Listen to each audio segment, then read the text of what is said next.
Welcome to War Stories and Fairy Tales. I'm Scott, I'm your layman, and this is our history of war. And as you can see from my attire, I lost my bet. My Army team did not beat the hell out of Navy after I ran my mouth in my last video on Julius Caesar's victory at Alesia. In fact, we lost by 1 point, and Navy won 17-16.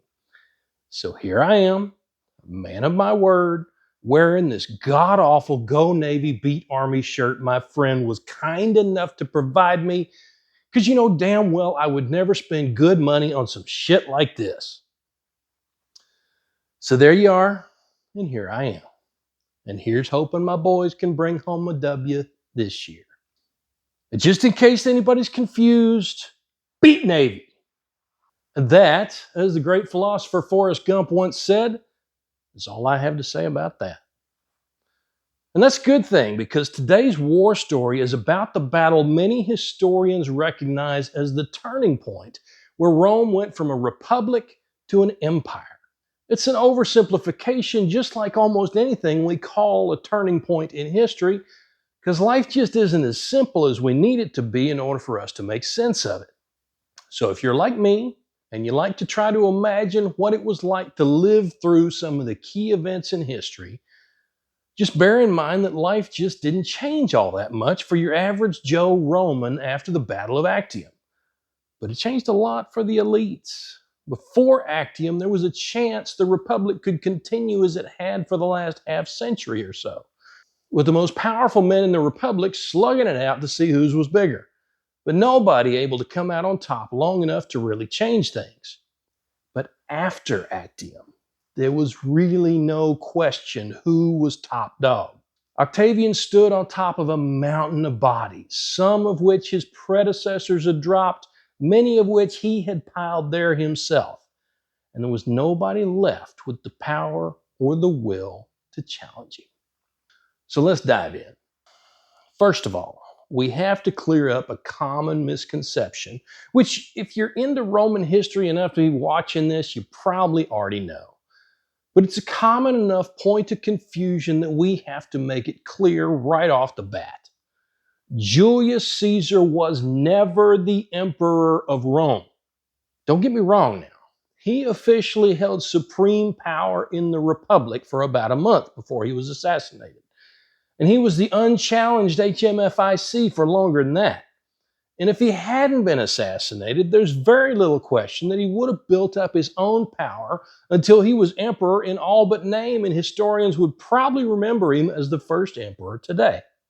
But he never got there, because in March 44 BCE, his enemies in the Senate, you know, the dudes who stood to lose their own power and prestige if he was allowed to rule unopposed, well, they lured him into a special session, and while a few of them distracted him with petitions, others drew their knives and started putting holes in him.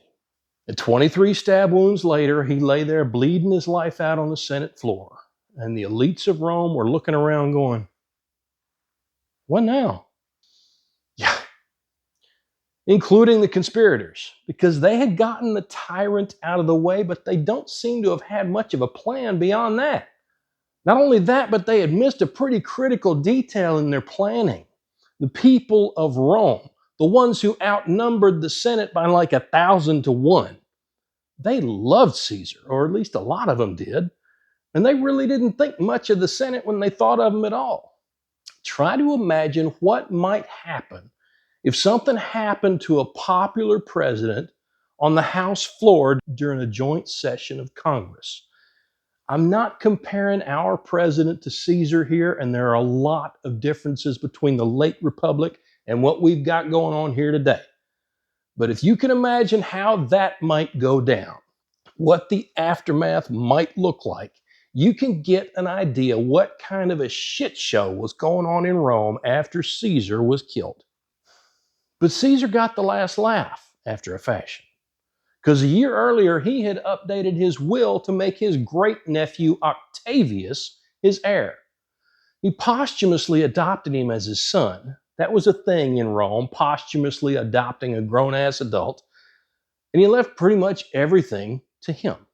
So who was Octavius, and why does it matter that Caesar adopted him? And didn't I call him Octavian a minute ago? Well, you've heard of him, even if you don't recognize those names, because 4 years after today's battle, the Senate honored him with a whole nother name, the one you probably know him by, Augustus, the Revered One. He's the guy historians recognize as the first emperor of Rome, even though he more or less never really called himself that. So what's with all the other names? Well, he was born Gaius Octavius in 63 BCE, and he had the foresight to be born into Julius Caesar's family. His mother was Caesar's niece. That brought him into contact with not just Caesar, but with the Roman upper crust as he was growing up. And Caesar was impressed by the kid's intelligence and ambition and, let's just say, a kind of whatever it takes attitude that Caesar would have found very familiar. So Caesar, who had no sons of his own, took young Octavius under his wing and taught him the finer points of Caesar's style of leadership. Now, he probably didn't expect the kid to replace him quite as soon as he did, but when you're trying to set yourself up as the undisputed master of the most powerful state in the world you know, it makes sense to bring up a couple of guys with you so you can have trusted lieutenants who can eventually replace you. Eventually, I said. And keep the state going the way you imagine it going. So that's what Octavius was to Julius Caesar, only eventually got there a lot faster than Caesar had in mind. And Octavius was only 18 or 19 when Caesar was assassinated, but he stepped up, and per Roman tradition, he took his adoptive father's name, Gaius Julius Caesar. He did not add the traditional fourth name, Octavianus, because he wanted people to think of him as Caesar's son and heir. But others called him that, and that's where we get the name Octavian. And let's be honest, it's easier to talk about Julius and Octavian than it would be to try to explain which Julius we're talking about. So that's how we're going to do it here. When I talk about Julius Caesar, who conquered Gaul and got himself named dictator for life, I'm going to say Caesar or Julius Caesar. And when I'm talking about Julius Caesar, the guy who eventually became the undisputed HMFIC of Rome and took the title Augustus, I'm going to say Octavius if it was before Caesar's death, and Octavian if it was after, just to make sure things are, clear as mud. So that's how Octavius became Octavian. And even though he was only 18 or 19, he immediately set out to continue Caesar's work. That it would eventually make him the most powerful man in Rome was just, gravy. And let's be honest, even if he was acting purely from selfish motivations, it was going to be good for Rome to have a strong leader in the driver's seat. Somebody who could stay in charge for a few years without having to fight off another hopeful boss. Because I haven't been counting how many civil wars Rome fought between Marius and Sulla in the 80s BCE and Julius Caesar in the 40s, but they must have been getting damn sick and tired of him by this time. So Octavian stepped into Julius Caesar's shoes, and more importantly, he got the support of Julius Caesar's legions. And just as importantly, he kept the support of a friend of his, who turned out to be a badass general in his own right, Marcus Agrippa. Now, Agrippa is a guy you've probably never heard of, but without him, you might never have heard of Augustus. He was the same age as Octavian, and he probably fought with Caesar's legions against Pompey in North Africa in 46 and 45 BCE, and showed himself a capable leader even though he would only have been like 16 or so. Caesar liked to surround himself with capable and loyal subordinates, so he took Agrippa under his wing and sent him and Octavius together to train with the Macedonian legions in 45 BCE. It looks like that's where they became friends, and Agrippa would be Octavian's right-hand man and, when necessary, his hammer until he died in 12 BCE.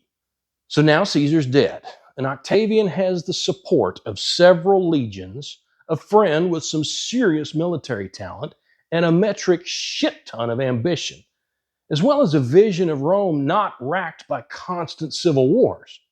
But that's not enough for a 19-year-old kid to move forward and take charge. He needed allies, not just in the army, but in the Senate too. So he struck a deal with Caesar's protege, the guy who almost certainly expected he would be named Caesar's heir, Marcus Antonius, or as we know him better in English, Mark Antony. There was a third guy too, Marcus Aemilius Lepidus, and the three of them together made up the second triumvirate. But Lepidus isn't that important to this story, and we're not going to spend much time on him. But we are going to spend some time on Mark Antony. He was born in 83 BCE, so he was about 20 years older than Octavian. He joined the legions in 57 BCE and served in Egypt in 55 BCE. Later, he claimed that was when he met Cleopatra, who would have been about 14 at the time. We'll get to her in a minute. After his tour in Egypt, he served with Caesar in the conquest of Gaul. He distinguished himself at the Battle of Alesia in 52, which appears to be when he came to Caesar's attention. And just like with Octavius and Agrippa later, Caesar took Antony under his wing and started molding him. He left Antony to hold down the fort in Rome when he went to put down Pompey's rebellion in 47. But Antony didn't have quite Caesar's deft touch with the Senate. And when Caesar left again to finally put down Pompey's last effort in 46 and 45, he left Lepidus in charge instead of Mark Antony. But Antony must have still been high enough in Caesar's inner circle to think of himself as Caesar's right-hand man. So it was a shock when he learned Caesar had named Octavian as his successor. You get the sense that he and Octavian never liked each other very much, but they needed each other, so they played nice for a while. They divvied up Rome's territories between them in 42 BCE, with Octavian in charge of Spain, Lepidus in North Africa, and Antony running everything else, Gaul all the way around to Syria. He spent as much time as he could in the east where he wouldn't have to work face to face with Octavian, and that's where he ran into Cleopatra again. Which brings me to today's recommendation. This time it's not a specific piece of media, it's a person. Cleopatra VII, last pharaoh of Egypt. Learn about this woman. Hell, if I was doing a different kind of history show, I could easily spend an episode or two just talking about her. I already knew a little bit, but just a little bit extra I've learned from researching this war story tells me the stories we tell about her in the West just barely scratch the surface. We remember her through the lens of Roman historians who love to portray powerful women as conniving or manipulative or whores, or all three. But Cleopatra could have held her own against any modern politician and probably come out on top with most of them. She held her kingdom together in the face of the greatest power the Mediterranean world had seen up to that point. And she did it starting at about the age of 21. Yeah, at the age when you were trying to figure out what club you were going to this weekend, she was ruling a country. We remember her as a pretty face and a seductress, and she was probably those things, but it's pretty clear that she was so much more than that. So let's see where she comes into this war story. She was born in 70 or 69 BCE, the daughter of Pharaoh Ptolemy XII. Now, the Ptolemies were not ethnically Egyptian. They were the descendants of Alexander the Great's general Ptolemy, who'd claimed Egypt for his territory after Alexander died in 323 BCE. But in the almost 300 years from Ptolemy I to Cleopatra, she was the first pharaoh who bothered to learn the Egyptian language. She took the throne in 51 BCE, supposedly side by side with her brother Ptolemy XIII, but it didn't take long for the two of them to go to war over who was going to be the head honcho. She was older and clearly smarter, but he didn't like being bossed around by his big sister. So he managed to kick her out of the palace in the Egyptian capital of Alexandria. And that's when Egypt managed to get itself tangled up in Rome's civil war. Pompey Magnus, running from his latest ass whooping by Julius Caesar, ended up in Egypt in 46 BCE looking for more troops. And Ptolemy XIII, thinking he could get on Caesar's good side, had Pompey's head cut off and presented it to Caesar when he arrived. Well, it turned out Caesar wasn't thrilled by that, and Cleopatra saw an opportunity to play him off against her brother. She had herself smuggled into the palace where she proceeded to impress Caesar with her intellect and courage and, yeah, probably her tits too. And before too long, she was pharaoh, and two of her brothers and a sister were all dead. She gave birth to Caesar's only known son, Caesarion, and she and Caesarion were in Rome with him when he was assassinated. Well, being an intelligent, resourceful foreign queen in a city that wasn't exactly famous for welcoming foreigners, she unasked that area just as quick as she could, taking Caesarion and sailing to Egypt, where she planned to lie low until things cooled off and she could figure out her next move. And she made her move in 41, when she sailed to Anatolia and presented herself to Mark Antony in all her royal splendor. And soon enough, she and Antony were having an affair, and she probably figured she had hitched herself to Rome's next big papa. And before long, she had given birth to Mark Antony's twins, Alexander Helios and Cleopatra Selene. And because of that, it's easy to do what Roman historians and many historians since then have done and dismiss Cleopatra as the ultimate gold digger, who just held on to power by seducing powerful men. But as far as we know, she had exactly two sex partners, Julius Caesar and Mark Antony. And she doesn't strike me as a damsel in distress. The pharaoh was the wealthiest monarch in the Mediterranean, and if Caesar hadn't shown up, you can bet she would have figured out how to get her throne back from her brother. And she might have been able to hold on to it as an ally of Rome rather than a client state, even without Antony. And even if she was a gold digger, can we really judge her for it? I mean, Egypt was just about the last independent state in the Med. If seducing and marrying powerful Romans was the best way for her to maintain her kingdom's independence, would she have been a better queen not to do that? I don't know about you, but I don't think so. I think she used the tools she had to deal with a powerful state that happened to also be intensely misogynistic. Without a powerful Roman man on her side, her chances were damn near zero. Well, so be it. If Rome wouldn't let her rule in her own name, she'd find a man and rule in his name. So she found herself a powerful Roman man, and when he was killed, she found another. And if Antony had won the coming war against Octavian, or if she had chosen Octavian instead, I don't think we'd be talking about her as just a gold digger.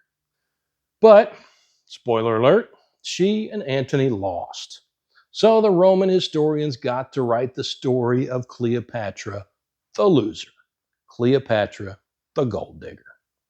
So, where were we? Yeah, Antony moved to Anatolia and hooked up with Cleopatra, which was annoying for Octavian, but not a deal breaker, at least as long as he kept things quiet. And for a while he did.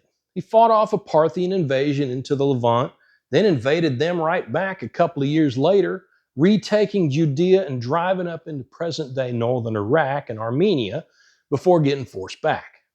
Then he helped Octavian put down a naval rebellion by Sextus Pompey, the son of Pompey Magnus, in 36 BCE, which incidentally was also the year Cleopatra gave birth to their third kid, a boy she named Ptolemy Philadelphus. So he was doing all the things Octavian's triumvirate partner was supposed to do, giving Octavian little reason to complain of his conduct, except that he was shacked up with a foreign queen and using her money and her troops to reinforce his own when Octavian wouldn't back him up, and giving her control of the island of Cyprus as well as parts of the Levant that had been traditionally Egyptian possessions until the Romans took them over. So Antony was actually pushing his luck pretty hard, but he hadn't given Octavian the excuse he needed to break their alliance entirely. Until 34 BCE, when he and Cleopatra publicly named their kids the rulers of several Roman territories in the east. And Antony announced that Caesarion was Julius Caesar's son, making him legitimate in the eyes of Roman law. And he may have married Cleopatra in the same ceremony. without bothering to divorce his Roman wife. And did I forget to mention that his Roman wife was Octavian's sister Octavia? Yeah, the Kardashians got nothing on this drama. So, yeah, that was the straw that broke Octavian's back. And to be honest, it probably wasn't marrying Cleopatra. It was probably legitimizing Caesarion. Because when your main goal in life is to become the big boss and your claim rides on being the old big boss's adopted kid, and suddenly somebody comes along with a better claim, and that somebody is under the thumb, the influence of your most powerful rival, well, that's going to do a number on your blood pressure. So Octavian fought drama with drama. He went and raided the temple of the Vestal Virgins, where Antony had supposedly deposited his will for safekeeping. Or maybe he had a will forged with Antony's name on it. Hey, tomato, tomato, am I right? But however he procured it, the will was damning. It left Antony's Roman possessions to Cleopatra and their children. And horror of horrors, it directed that he be buried in Alexandria instead of in Italy like a proper Roman gentleman. Well, that was enough to convince the Senate. And Octavian finally talked them into declaring war on Cleopatra. After all, when you're trying to position yourself as the guy who brought Rome back together, the last thing you want to do is go to war with another Roman, right? So here we are, 32 BCE, and it's finally time for Octavian and Agrippa to throw hands against Antony and Cleopatra. The BS meter for this war story is about a 7 out of 10. We know a fair bit about how the campaign went down, but not much about the details of the battle itself. And it was a naval battle, so archaeology can't tell us much, and we can't walk the battlefield to try to get a sense of how it might have happened. At the end of the day, pretty much all we have is the accounts the ancient historians left for us. And all they had to work with is the stories Octavian left for them. No shit, there they were. Well, of course, when Octavian declared war on Cleopatra, Antony did exactly what Octavian knew he would do and threw his hat into the ring with his queen. He mobilized the forces that were still loyal to him, which was everybody he commanded because, number one, his men loved him, and number two, the Roman armies in the late Republic tended to be loyal to their commanders before the state. So far, so good. Now Octavian had everything he needed to kick Antony out of the triumvirate and start running things on his own. Except not everybody wanted to play Octavian's game. Both consuls and about a third of the Senate decided they'd rather stand with Antony than with Octavian. And they left Rome and made their way toward Greece, which was where Octavian's influence gave way to Antony's. Meanwhile, Antony decided to deploy his troops as far forward as he could and meet Octavian in Greece instead of waiting for him to hit Alexandria. This gave him a couple of advantages. It pushed the fight closer to Rome than Alexandria, as we've already established. And it gave him a strong base to build up his forces and eventually threaten Rome if Octavian was dumb enough to give him the time to do it. And even if Octavian didn't give him the time to threaten Rome, he was going to have a hard fight on his hands. By land or by sea, he had to go through Greece to get to Egypt, which means he could either start there and fight his way all the way around the Eastern Med, or he could sail there and stop in Greece on the way. Because ships in 31 BCE couldn't just up and sail from Italy to Egypt like they can today. Without a compass, they pretty much had to stick close to the shore. And that was especially true for military ships. Because the thing about a military ship is that it carries a lot of dudes on board, which means the amount of food it can carry with 31 BCE tech is limited, which means it has to stop for food. A lot. Like all the time, maybe even every night. Which means it has to have friendly bases to stop at. Which means if you want to sail to Alexandria from Rome, you can't leave an enemy army with a fleet in Greece where it can block your access to food and fuck with you as you try to sail past it. So yeah, Antony setting himself up in Greece was at best an audacious offensive move, and at worst a forward defensive position that allowed him to decide where the fight was going to happen, which honestly made Octavian and Agrippa's jobs that much simpler, because they didn't really want to go after Alexandria. Their target was Mark Antony. I mean, Cleopatra. No, totally Cleopatra. I misspoke or something. So Antony and Cleopatra set up their main base at Actium on the southern peninsula of a strait that forms the Ambracian Gulf in late summer of 32 BCE. The Gulf sits at the southern end of the state of Epirus, across the Adriatic Sea from the boot heel of Italy. The Gulf was an ideal place to shelter his fleet for the winter of 32-31 BCE, protected from the weather and in the middle of friendly territory, which would have made it hard for Octavian to come overland and hit his camps. And just to be safe, he made sure to keep his army on the southern peninsula and build forts on the two horns to keep unfriendly ships from sailing in and attacking his fleet. And he started building up his strength, getting ready to march against Octavian, probably in the spring of 31 BCE. Now, Agrippa didn't want to go after Antony at his main base. See, Antony may have had something like 500 ships and north of 100,000 men at Actium, which made his position there a tough nut for even the Romans to crack. And he really didn't want to let him sit there and build up his strength all winter.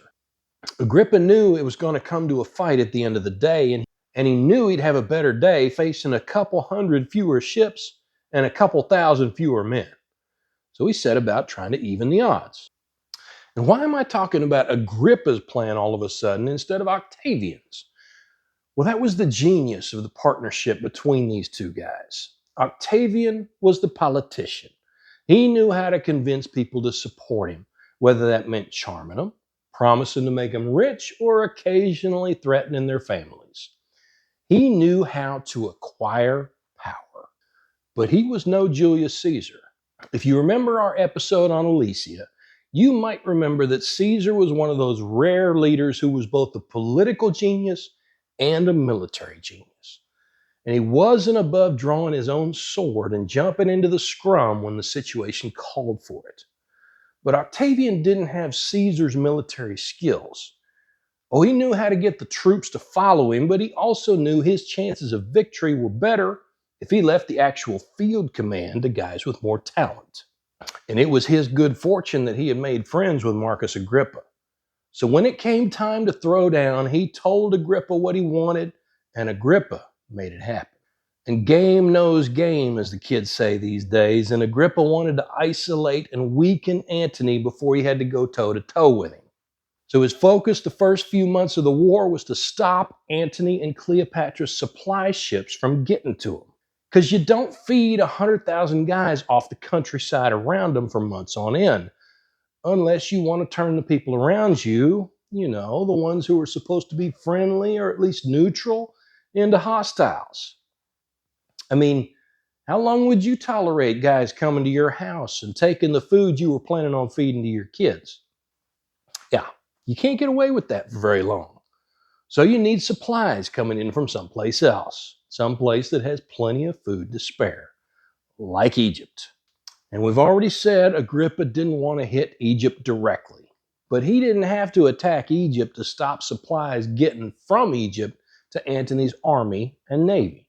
So first, he parked Octavian and a few thousand troops on a hilltop on the northern peninsula of the strait. They dug in there and they built a fort just strong enough to hold their ground, not strong enough to take on Antony's main army, but enough that he couldn't move too many men away from where they were. Then, with Antony fixed in place, he started hitting Cleopatra's supply convoys, the ships bringing food and supplies and reinforcements across the Med from Egypt to the Ambracian Gulf. And once he had made a dent in the supply convoys from Egypt, he hit the town of Methone, Antony's main supply base in southern Greece, the harbor that most of those ships were sailing to before continuing on up the coast to the Gulf, or overland directly to Actium. And once he had stopped the supply convoys and taken Methone off the board, all he had to do was sit back and wait while Antony's guys ate up all their food. Well, Antony wasn't one to just sit back and let his guys starve, but his options were limited.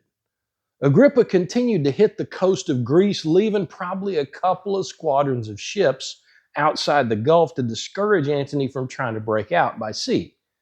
He tried to hit Octavian's hilltop fortress a couple of times, but couldn't close the deal. He may have tried to sail the fleet out on a foggy morning in the early spring of 31 BCE, but Agrippa had just enough ships stationed out there to turn him back in confusion. So Antony set out foraging parties, which would have had to range farther and farther out as time passed, and he sat there and he watched his forces dwindle from hunger and disease.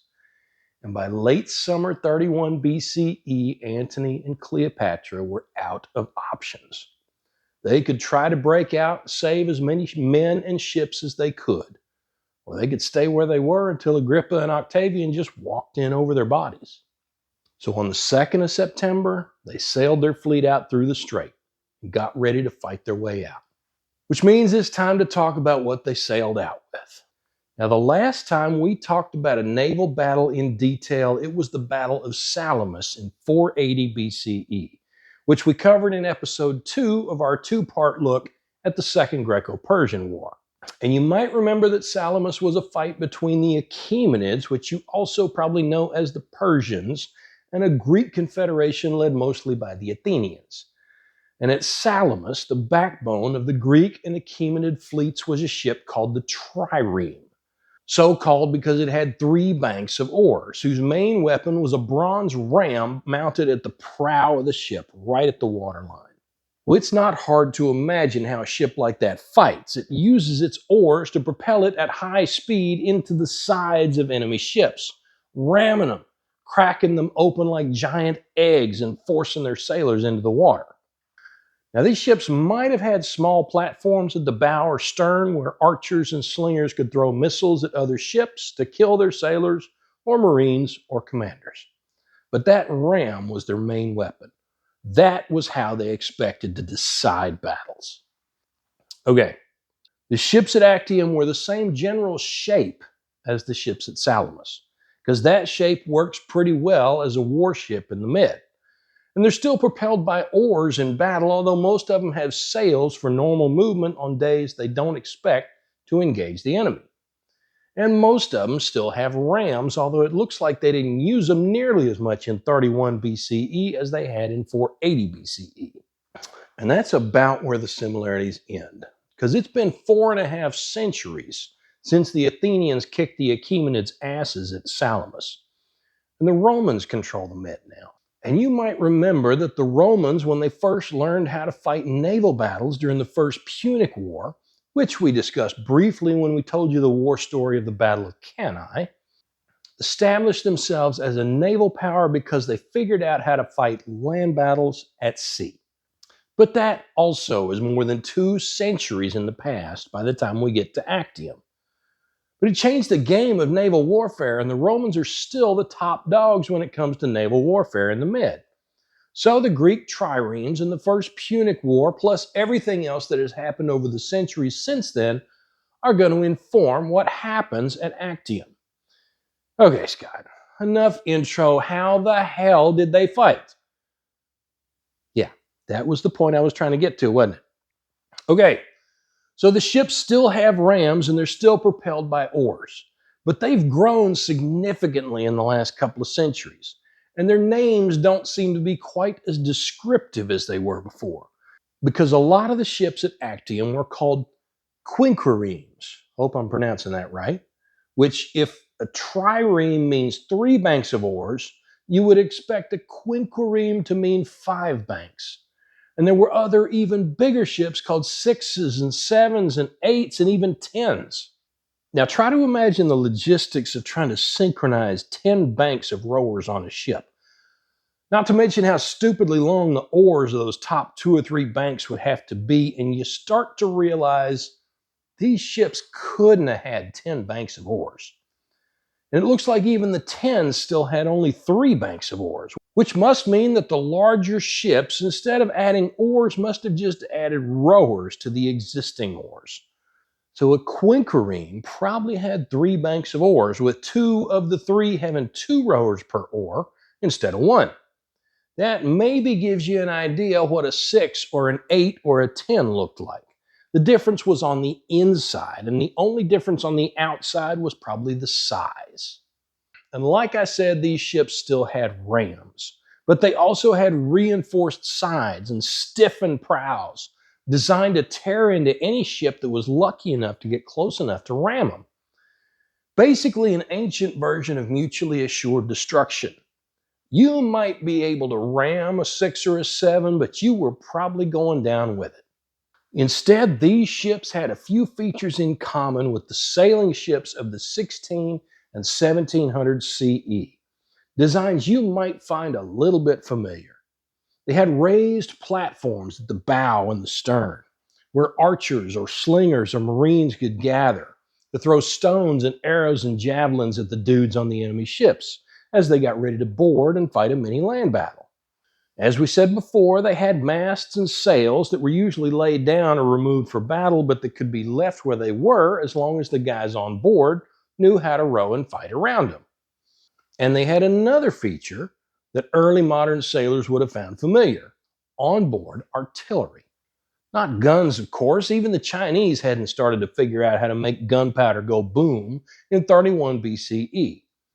But a lot of these ships had ballista on board, mounted at the bow or the stern, or maybe both. If you don't know what a ballista is, it looks like a giant crossbow. And for most of my life, I thought ballistae launched giant spears, which makes sense because they look like giant crossbows. What else would they shoot?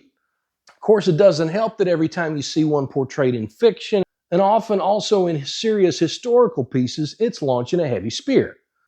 And they almost certainly did that, especially against formations of troops where one spear might wound or kill two or three dudes. But they also could be used to throw rocks. I mean, big rocks, the size of cannonballs or maybe bigger, because they don't move as fast, which means you need a bigger projectile to get the same kind of kinetic energy.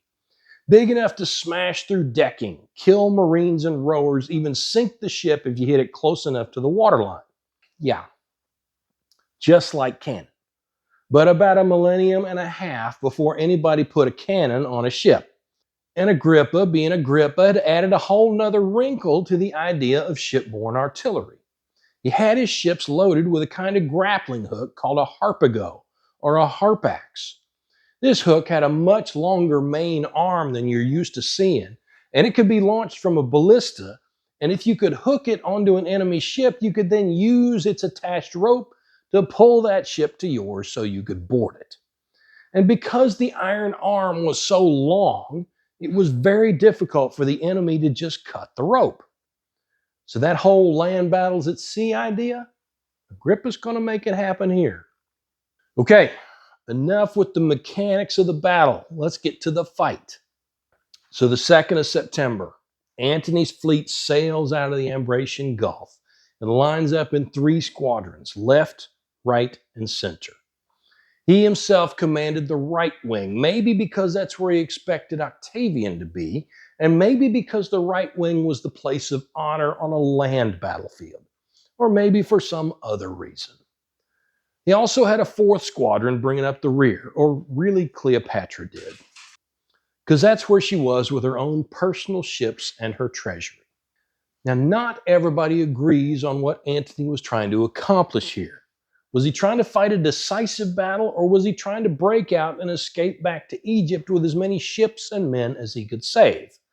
But the fact that Cleopatra had her treasury on the ship with her, and the fact that at least her ships still had their masts in place, shows that at least she was planning for a breakout. Agrippa arrayed his ships in a mirror image of Antony's in 3 squadrons.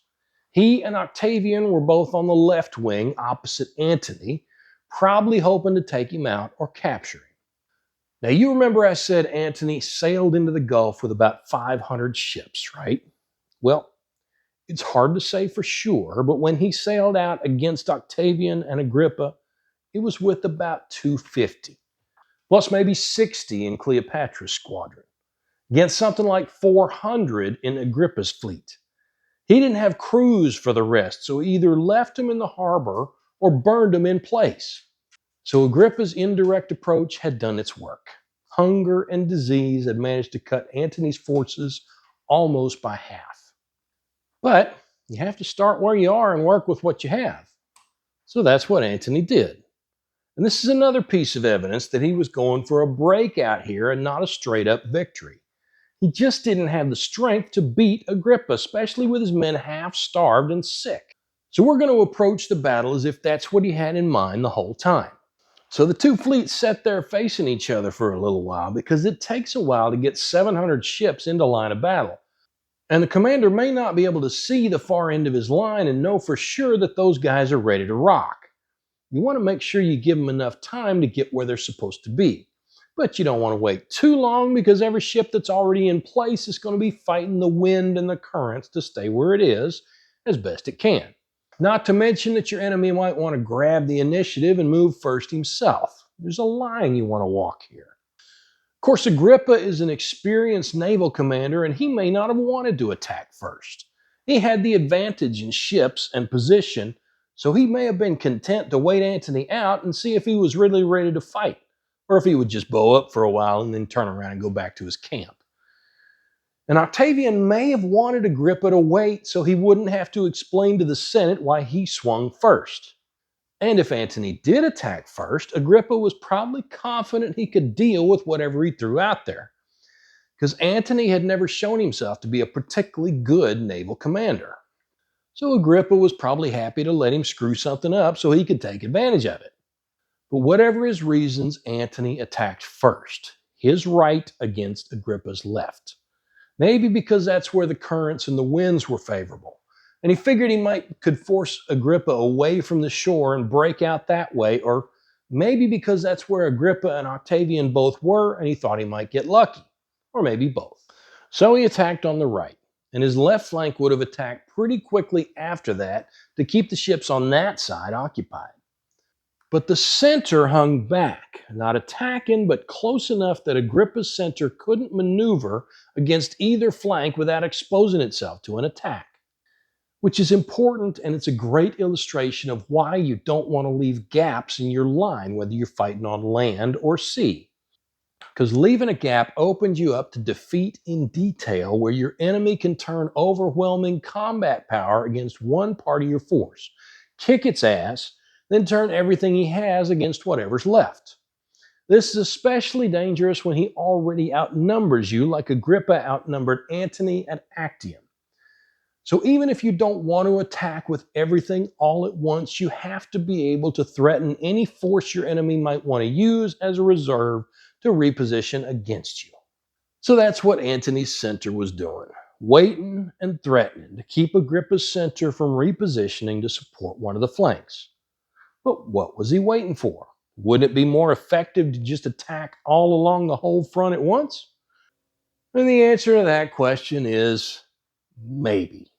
That's certainly the kind of attack Hollywood likes to show us, mostly because it looks really cool on film. And sometimes it works, but that's usually because the attacker has the advantage in numbers and can send his reserves into any holes he might be able to exploit. And yes, Antony had Cleopatra's squadron still uncommitted, but I don't think we can call her a reserve. So no, in Antony's situation, it probably didn't make sense to attack along the whole front if he could keep Agrippa from repositioning ships without risking his own. That way he might be able to get away with sending ships from his own center in onesies and twosies if things started to look bad on one of the flanks. But the center was still waiting for something, and that something happened a little after noon. The wind shifted, swinging around to the north, and blowing Antony's right, Agrippa's left, away from the shore. Now, the direction of the wind isn't all that important on land, except that it might blow dust or smoke or gas in a new direction and against the wrong troops, or the right ones if you predicted it right. But on the water, it makes a big difference. See, when the wind shifts on the water, ships have to change what they're doing, even if it's just for a minute, to keep their position with respect to the enemy and to their own lines. A ship in motion, like one that's moving to engage the enemy, may just have to turn a little bit or maybe shift its sails to maintain its course. But for a ship that's trying to hold its position, that shift in the wind is going to create a brief period of confusion as it has to put out its oars or shift its rudder or adjust its sails or whatever it has to do. And that effect is going to be magnified in a formation that's trying to maintain its shape and keep itself oriented toward the enemy. And a commander who knows the shift is coming because he's observed it every day for a month and knows the wind shifts around the same time every day can take advantage of that moment of confusion by being prepared for it. Maybe even starting his movement before the ship shift happens if he's predicted it closely enough. And it looks like that's what Antony did. And I have no evidence to support this, but I like to think it was Cleopatra's idea. Because not only was she probably smarter than Antony, but she was the first of her line to try to take her Egyptian subjects seriously, learning their language and probably something about how they lived. And you might remember that the Egyptians have been sailing the Med since the late Bronze Age. They have at least 1,000 years more experience with naval warfare than the Romans do. So it might have occurred to her, or maybe to one of her sea captains, to pay attention to wind patterns when it didn't occur to Antony, or to Agrippa for that matter. Remember, they were still trying to fight land battles on the water. So that's what the center was waiting for. The wind shifted a little after noon, and while Agrippa's center was making its adjustments to remain where it was, Antony's center put its oars in the water and attacked. And before long, that attack had punched a hole in Agrippa's center, and that hole was the opportunity Cleopatra was waiting for. She raised her sails, and her squadron ran right through Agrippa's lines and headed south toward Alexandria. And Antony followed as quick as he could. He abandoned his flagship, which would have been one of the largest and most easily identifiable ships in the fleet, took command of a smaller, faster ship, and hauled ass after Cleopatra. And of course, the rest of his ships, or at least the ones that could disengage and try to run, followed as best they could, which wasn't many. I couldn't find a good estimate for how many ships Antony lost in the battle, but he might have escaped with about 40 or 50, plus Cleopatra's squadron of about 60. So 100 ships made it out, while 200 of the 250 engaged were destroyed or captured. And at this point, the battle really would have become a cleanup. Any organized resistance collapsed as soon as Antony's navy figured out he was abandoning them. And Agrippa already had him outnumbered, so he probably sent part of his force after Antony and set the rest to killing or capturing any ships that hadn't managed to escape. I don't know whether Octavian allowed Antony's trapped ships to surrender, but I did find several descriptions of ships burning through the night. And Antony's land forces, left out there flapping, didn't have much choice after that but to surrender. Whatever pursuit Agrippa sent after Antony, it didn't last long, and it didn't accomplish much as far as I can tell. Antony supposedly caught up with Cleopatra and spent the entire voyage sitting in the bow of her ship, not saying a word to anybody. But whether that was because he was pissed at her for running, or trying to figure out how the hell he was going to recover from this loss, or ashamed at abandoning his men, or a little of all three, the stories we have don't make clear. But they made it back to Alexandria and started trying to rebuild what they had lost. They had a little bit of luck, enough that Antony managed to pull out a minor victory outside the city in July of 30 BCE. But Octavian was strong enough by that point to shake it off, and after a short pause, his forces were closing in again. Now, things get a little bit confusing when we start talking about how Antony and Cleopatra died. And I'm not sure how much of it I really buy, but here's what we've got. As Octavian closed in on Alexandria, Cleopatra for some reason had word sent to Antony that she was dead. At which point, faced with the double whammy of losing his lover and his hopes of supremacy, and staring down the barrel of a painful public execution if he allowed himself to be taken back to Rome as a prisoner, He chose to go out on his own terms and threw himself on his sword. But he apparently fucked that up too, so now he was mortally wounded and helpless, at which point Cleopatra sent for him, as you do when your lover is deep in despair and bleeding out. So her servants, or his, carried him to her family tomb where she was waiting for him, and he died in her arms. No word on whether or not she apologized for the line of bullshit she had fed to him, but he may have been luckier in his death than she was in hers because she lived long enough to be captured by Octavian. She offered to abdicate in favor of her sons, and she probably tried to just throw herself on his mercy, but he wasn't having it. So, on the 12th of August, she took poison that she had somebody smuggle into the palace for her. It's probably not true that she used a snake because taking a nice big dose of a known poison would probably be more reliable. And depending on what it was, faster and less painful as well. But the snake sure makes for a better story. And with them gone, there was only one warm body still standing between Octavian and absolute power. Julius Caesar's and Cleopatra's son, Caesarion. The kid was just 17 at the time, but Octavian couldn't claim to be Caesar's only legitimate heir as long as Caesar had a real live son running around. So Octavian had the poor bastard killed. He let Antony and Cleopatra's kids live, although he didn't let any of them rule Egypt, and he held a full state funeral for Antony and Cleopatra in Rome to show everybody how magnanimous he was. Because you can afford to do that when your enemies are all dead. And after that, there was nothing standing between Octavian and total power in Rome. Believe it or not, he didn't usually call himself emperor, but princeps, which more or less means first among equals. But the title he wore with pride and passed to the emperors who succeeded him was Caesar. No longer just a surname, but a whole ass title. And in 27 BCE, the Senate gave him the name you probably know him by, Augustus, the Revered, or maybe the Revered One. He ruled uncontested for 44 years from 30 BCE to his death in 14 CE, and was the author of many of the customs and traditions that would carry the Roman Empire for the next almost 500 years. And he was an effective ruler, being one of the few Roman emperors to die of natural causes. So that'll cover the aftermath of the battle. I'm going to go ahead and do a scorecard, even though this fight has a pretty high BS meter, and we're going to see what we can learn from it. So I'm scoring this fight as Antony versus Agrippa, because even though Agrippa was working for Octavian, and Octavian was there, it looks like he trusted Agrippa enough that he let him mostly run the battle the way he saw fit.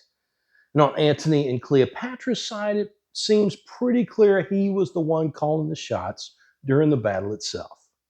So reminder, each principle is graded on a scale of 1 to 5, with 5 being the best. I'll add a brief explanation for each grade. Mass. This is your capacity to bring overwhelming force to bear at the critical point on the battlefield. I think this one goes to Antony, because I think his plan was to break out and escape, and his charge at Agrippa's center allowed him to accomplish that, even though he lost the battle and most of his fleet doing it. So Antony gets a 4, and Agrippa gets a 3.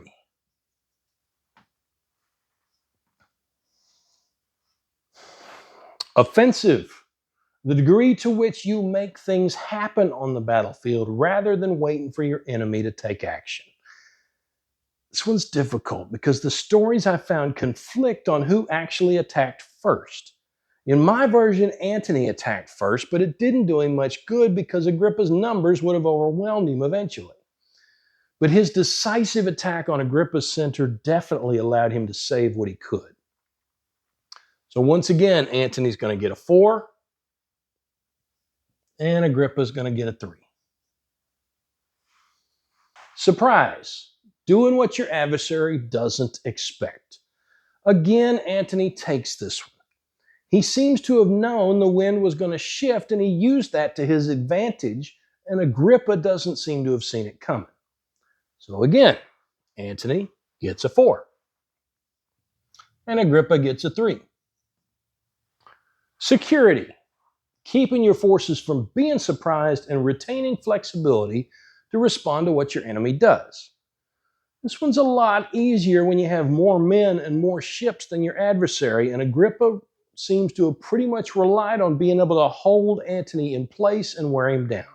Which is what he did, except he allowed himself to be surprised by that pesky sucker punch to his center. As for Antony, well, he did manage to save about a quarter of his fleet, but that was mostly because Cleopatra held her squadron back until she saw a hole she could escape through. I'm not even sure it's fair to claim her ships as Antony's. So, Antony's going to get a 2 here, and Agrippa gets a 3. Maneuver. This is your capacity to maximize terrain advantages and attack your enemy where he's weakest. Antony runs away with this one, especially if he knew the wind was going to shift. Agrippa seemed to have been content to just grind Antony down and keep him trapped in the Gulf where he was. So Antony's going to get a 4, and Agrippa gets a 2. Objective. Understanding what you're there to do and making sure your people understand it as well. Agrippa seems to have been content to stick to a limited objective here. Just hold his position and sink Antony's ships until he had to give up and go back to his camp. As it happened, he managed to destroy most of Antony's fleet. For Antony's part, I think he was clear in his own mind that he wanted to break out, but the fact that he only managed to save maybe a quarter of his committed ships makes me wonder whether his captains knew about that part of the plan. So Antony's going to get a 2 here, and Agrippa gets a 3. Unity of command. Every soldier on the battlefield should be taking their orders from a single person represented by a clearly defined chain of command. Here's where Agrippa really stands out. Even with Octavian right there in the battle space with him, maybe even on the same ship, Agrippa was the one in charge of the fight, and everybody seems to have known it.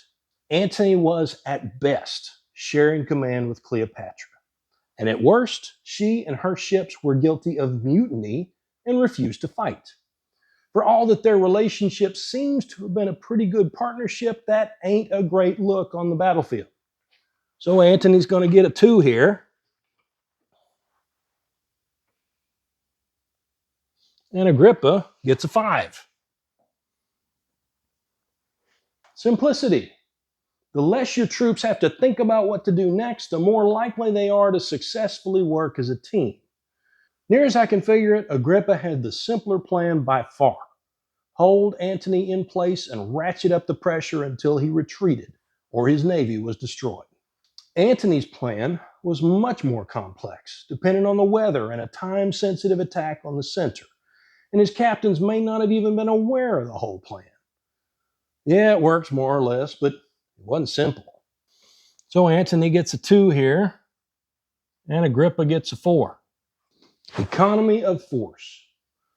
Your ability to protect your own forces as you act against the enemy. Just like security, this one's easier when you have more ships and men. That said, it doesn't look like Agrippa held back much of reserve to deal with any surprises from Antony, because if he had, he might have been able to plug the hole before Cleopatra could escape. Antony did hold back a sizable reserve, but it's not at all clear that he could have used it for anything but escape. So Antony gets a 2 here, and Agrippa gets a 3. So our totals. Antony ends up with a 24. And Agrippa ends up with a 29. So Agrippa defeats Antony pretty decisively, which more or less matches the outcome of the battle. Yeah, Antony and Cleopatra escaped, but Agrippa destroyed or captured most of their fleet. And they didn't have enough left to pose a credible threat before Octavian could corner him in Alexandria the following year. Well, thanks for watching. If you enjoyed this war story, please give me a thumbs up and hit that subscribe button. Leave a comment and let me know what you liked, or ask a question if I left you hanging someplace. And please tell your friends about me, especially the one you're thinking about right now. Till next time, I'm Scott, reminding you to piss when you can. Have a good one.